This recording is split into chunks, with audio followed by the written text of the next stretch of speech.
All right, time for an unboxing for the 450. Got my cylinder sleeve kit. The head's out for rebuild right now.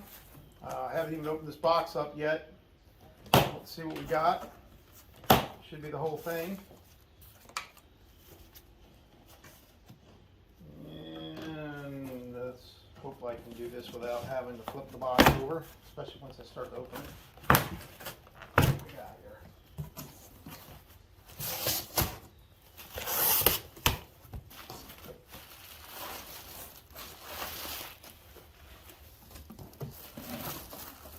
Alright, looks like they came as individual sleeves.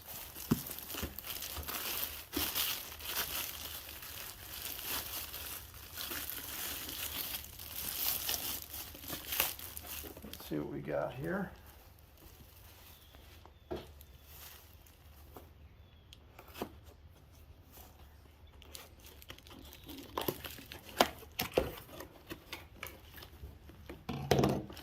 Got O-rings, which I thought were only for the newer style. Guess we're going to find out.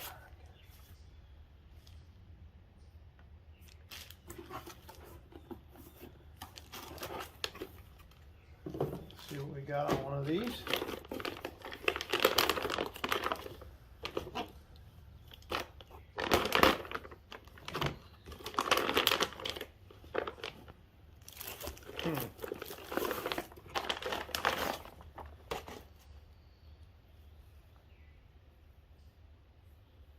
So I definitely have we'll check this against what I pull out. I think this almost looks like the newer style. I ordered the older.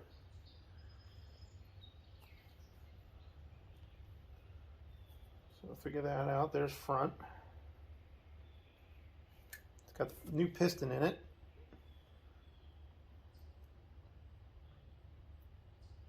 Kind of didn't expect that to be in the cylinder. Check into that a little bit. Obviously I got to put that on there with a new bearing and wrist pin. But anyway, new cylinder liner, so I got 4 of these. Put it back in its bag for now.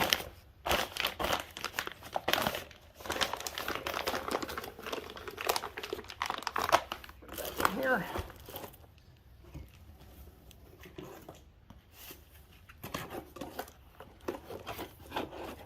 Have that. Got my instructions.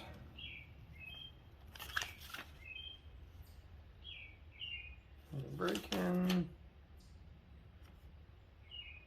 Running procedure. All right, get that. That's good. Okay, so I should have 4 of those.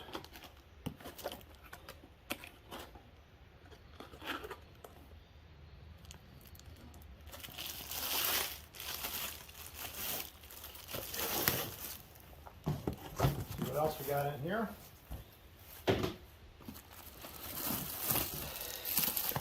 2,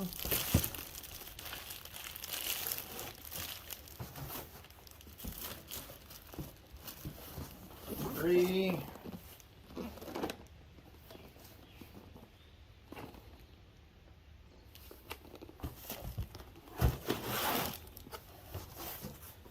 4.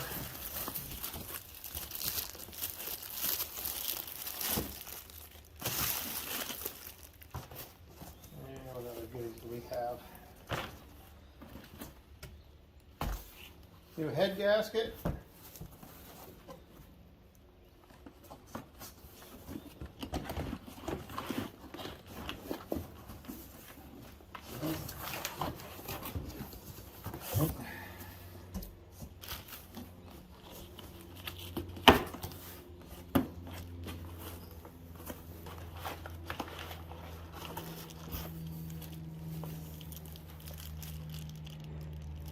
Connecting rod bolts, an empty bag. It says connecting rod cap screw. I hope that's in here somewhere. Yep, there it is, came out. Main bearing set. I ordered standard main bearings. I hope that's right. I really won't know till I get into the motor.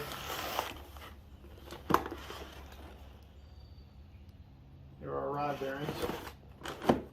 Again, I ordered all standard. Okay. And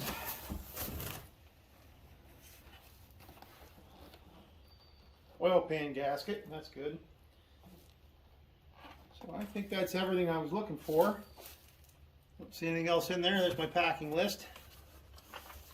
So it seems like everything's here. The only question I have about those cylinders. Yeah. Where'd that go?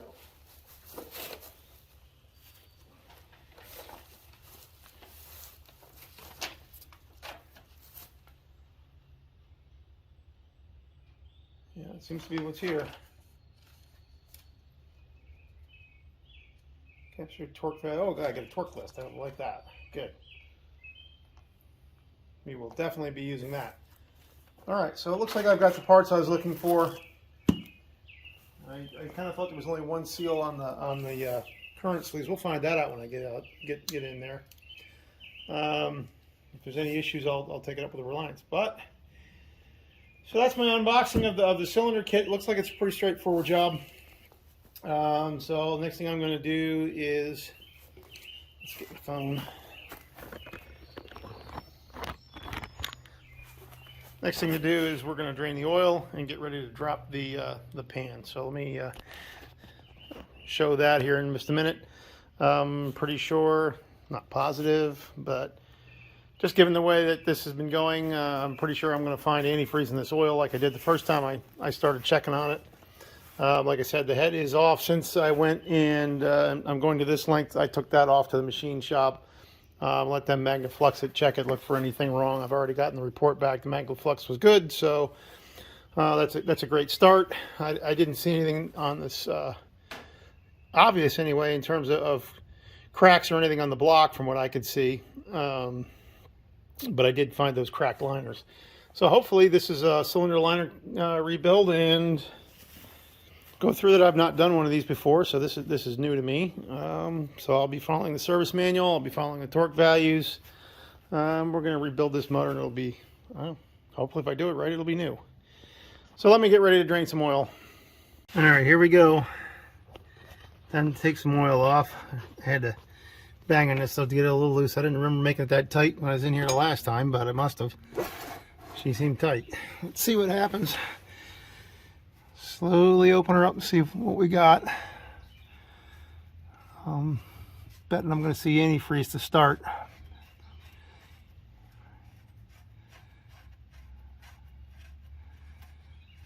There we go.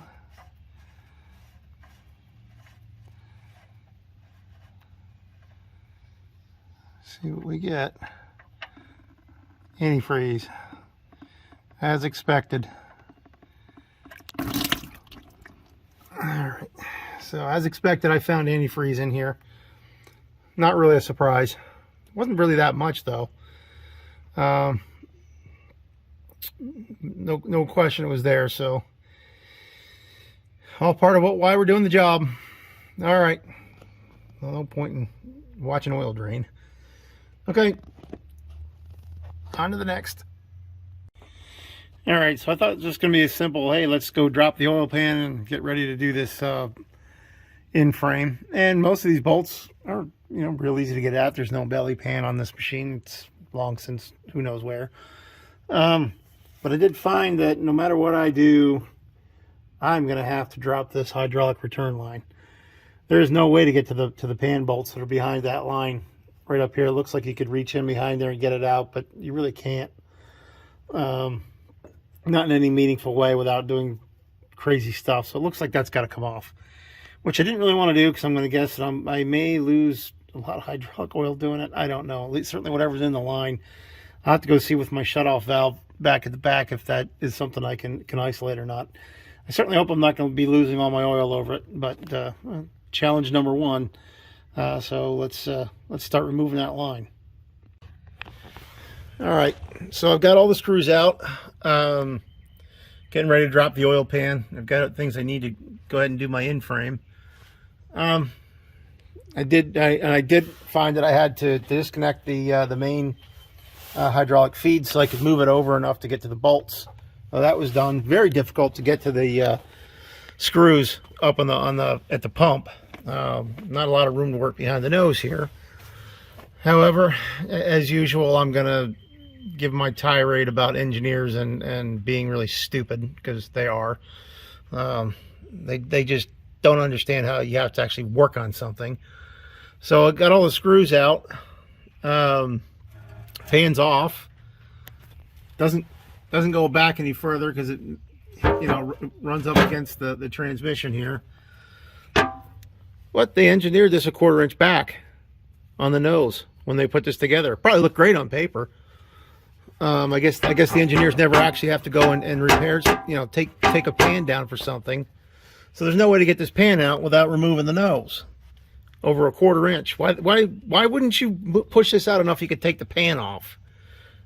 Beyond dumb. So I guess I got the next project. I got to figure out how to, hopefully I don't have to take it all the way off and I can just loosen it and pull the bottom out a little bit. I just can't believe that an engineer would do that, but yet here it is. You know, I can't believe how often you run into this stuff. These guys should be made to actually take something apart and work on it. All right, on to the next.